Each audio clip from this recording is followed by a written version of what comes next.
Stiamo monitorando chiaramente tutte le linee, le urbane, cioè quelle che interessano il Comune di Padova,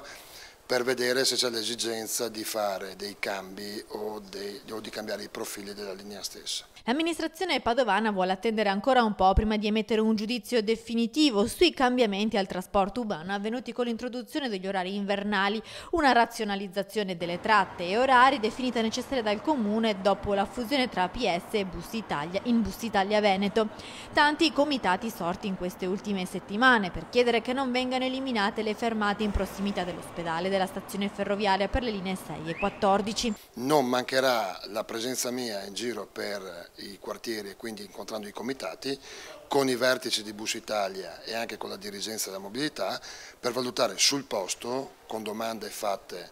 dai cittadini e risposte fatte da noi, le reali esigenze e eventualmente i correttivi. L'assessore si dice pronto ad ascoltare i cittadini per verificare le reali esigenze. Intanto, per capire se si dovranno attuare ulteriori correttivi sarà necessario il secondo test sui trasporti, quello del 1° ottobre, quando inizieranno i corsi all'università, e quindi ci sarà anche l'impatto degli studenti universitari pendolari che spesso utilizzano i mezzi pubblici. Abbiamo cercato di, senz'altro con Bus Italia, dove non siamo stati sempre d'accordo su tutto, questo lo devo dire, di dare il massimo di quello che si poteva fare, diciamo, per coprire tutto il territorio.